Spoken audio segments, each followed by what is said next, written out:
Once a woman tells her friends, family, and colleagues that she's getting married, four things will happen, almost always in this order. Each person will ask to see the ring. She will be asked to dish the dirt on exactly how he asked. Almost all of the women and some of the men are going to share their proposal stories. Some of the women are going to ask preliminary details about the wedding arrangements, such as whether she has a dress yet, and possibly offer suggestions and assistance in this department.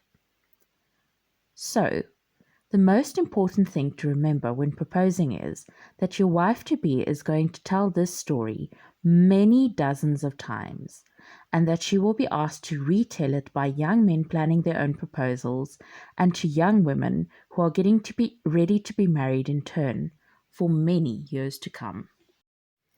What you do on that day or night is going to set the tone for romance in your relationship for as long as you have it, and after.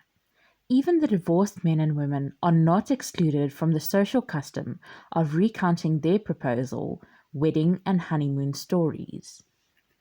As a teen, I was astounded when a friend told me that he would never ask a woman to marry him if he was not sure that she would say yes.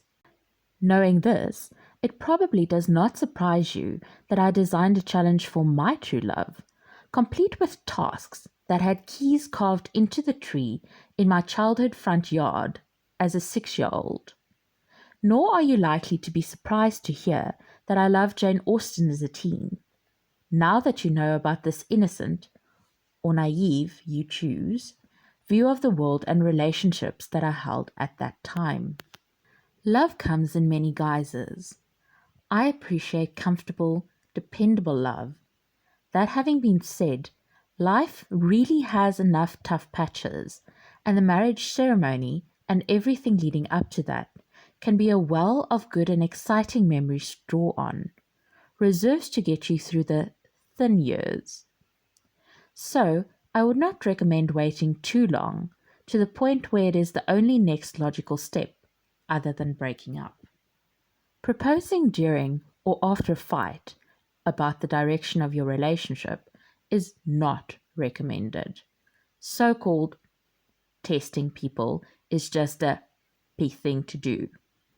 Like love, there are proposals to fit everybody. There is no universal expression of love. A public proposal might be right for you and your love, but just don't propose publicly because you're afraid that she will say no without the pressure of an audience. If you are going to propose publicly, listen to my childhood friend's sage advice and make sure that you know ahead of time what her feelings about marriage are, and be sure that she will want to say yes. On another note, public proposals can be a lot like being on stage, including a lot of choreography. So, if the stage is something you and your wife-to-be are comfortable with, just be sure to relax a little too. The cost of perfect lighting for the photos should not be the experience. Alternatively, you could plan a public and a private segment of the event, especially if the presence of family is a strong personal preference or a cultural requirement. If you are planning a private proposal, remember to give her enough details that she can share publicly without embarrassment. She's going to have to tell the story to her mother, aunts, grandmothers, and little nieces, and probably to her father, uncles, grandfathers, and nephews too. So maybe don't propose in the bathtub or at the height of intimate activities, okay? Most importantly, do something that you're going to enjoy, but don't necessarily get to do often. If you're adventure buffs, a proposal while tandem jumping out of an aeroplane might be for you. But if you're not, don't feel compelled to. Trust your instincts. The most important messages that you want to send are, I see you. I want to make this special for you. And this is fun. Fun and romance comes in countless forms and at any budget.